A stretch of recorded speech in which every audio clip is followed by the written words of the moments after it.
Hey guys, following my last video, like I said, I was going to do a revision on my Gardevoir deck profile, which I'm going to do now. I'm just going to head straight into the deck, and then I'm going to explain the choices behind why certain cards are played and stuff like that, like due to the meta and stuff. So we're going to start with a heavy 4 Gardevoir line and your single copy of Gallade, which is never not going to be useful. Heavy evolution 3 curly line, just to try and make it as consistent as possible without playing the 2 Bridget and things like that. Like if there's space for it, I would.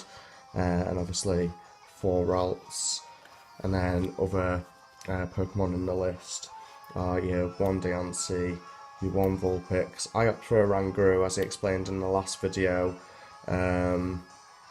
I just prefer to have one less evolution line where I can help it. So, and he also makes for a good attacker against the Luminous Barrier Ninetales as well. So there's that to be considered.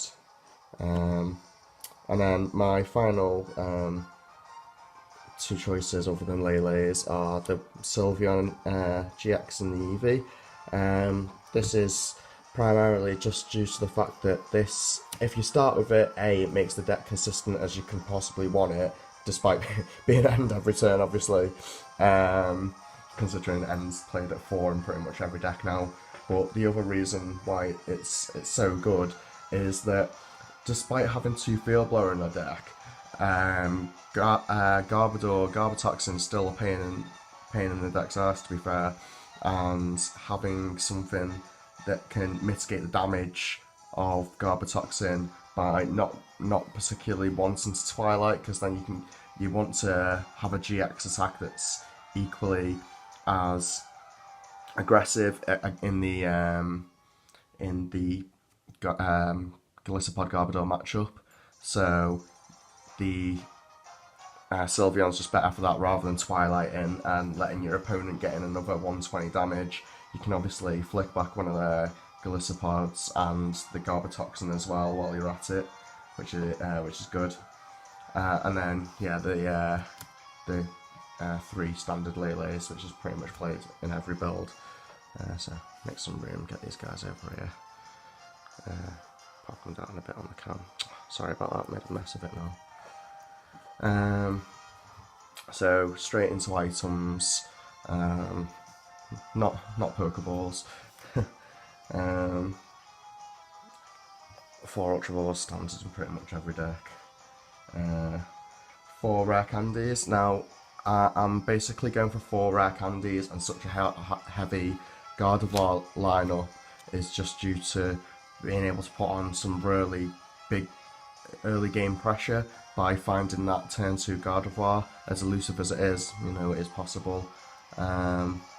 And then recovery items, Rescue Stretcher and Super Rod, and then just standard 2 choice bands, 2 Field Blower, again just for Garbatoxin more than anything. It's the only thing that I want to put to free, but there's no space in the deck. And then there is Stadiums in this particular build. Sorry, just making a mess of things again. Which is the Parallel City, which obviously you'll recognise from the Bremen regional list. Now, I didn't realise how good Parallel City was, but it's effectively better than Ace Roller in some aspects in this deck, because you can wipe damage things off your board, and then you can obviously just Field Blower it away to put other Pokemon back on your bench.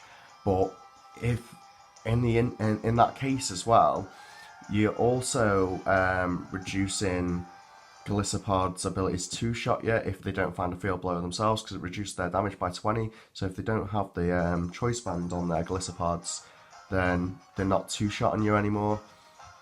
And then the other big thing about this Parallel City is that pretty much every deck is playing Bridget at the moment. So if you start with Parallel City and play it facing their way first turn, you're just basically messing up their the way they want their deck to work. So that's that. And then moving on from that, we'll go into supporters.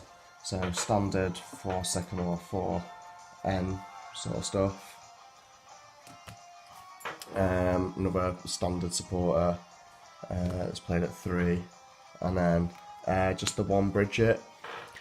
Again, this is one other card that I want at 2. If there was space in the deck, then I'd put it there, but there's just really not. And then standard energy count, which is 12. A lot of people like to go for 13, which is the non-fairy energy, but I just don't think it's, personally, I don't think it's necessary. Although I say that is one of the troubles I do seem to have with the deck early game, is just finding the fairies. So yeah, basically the deck is designed to just be able to counter, well, not counter, but have a better matchup against Galissapod Gardevoir, which is effectively your hardest match.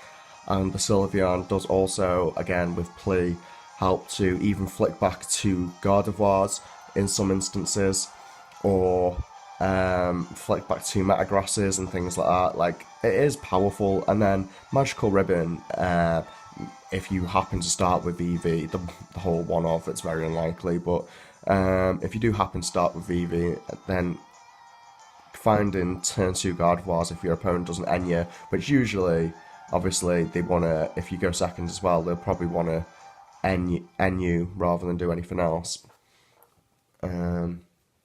which is obviously in Galissapod means that they can't pressure your bench Pokemon with first impression so much in Guzma, which is helpful, obviously. So there's that in mind. Anyway, thank you again for watching, guys. Big shout out to Neverworld, where all our tournaments are held in Chester, and it'd be nice to have any Pokemon players from the outside areas come and play with us sometime. Another thing I wanted to talk about while I'm here is my video that I uploaded a couple of weeks back. It's called a Food for Thought video. It's a Zygarde that came out of Breakthrough, I think it is. Let's see if I've got it to hand. Pretty sure I got it out before. It's this guy. So yeah, I made a video based on this. Now, I think it depends on how much of an impact Shining Legends has on the format, and Xurkitree has on the format, as well as Vikavolt as well. Fighting might become a relevant typing to go for in the meta, especially obviously Lycanroc GX, the Bloodthirsty Eyes one, that is. But this obviously allows you to combat Darkrai. Not that you need to combat Darkrai when you've got fighting typing anyway, you should really have no problem with Darkrai. But the Aura Break again stops Fairy Pokemon from attacking in the next turn. If you attack into a Gardevoir with this, then following Fairy Pokemon can't attack you with it. The only thing they'll be able to attack you with at that point is Gallade. And again, that's just trading one prize for one prize, which makes it makes Lycanroc's day a little bit easier. But I think one thing I did want to discuss is that I think Lycanroc is going to be a good deck at some point in the near future, just because of Xurkitree and Raichu GX. But if you are going to play it, what I do highly recommend, just to get the most out of Dangerous Road GX, is Captivating Pokepuff. I'm pretty sure, well, I did have one of them to hand, but apparently it's gone missing, so sound.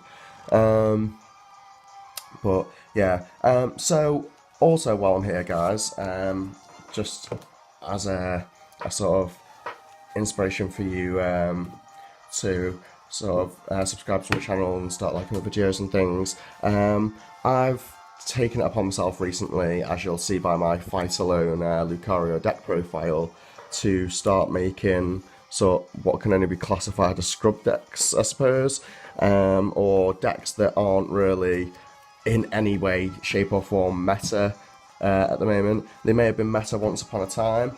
Now, The next deck I want to build is this, and providing I get enough views and likes and stuff on this video, I will be doing a deck profile for good old Rainbow Force Xerneas.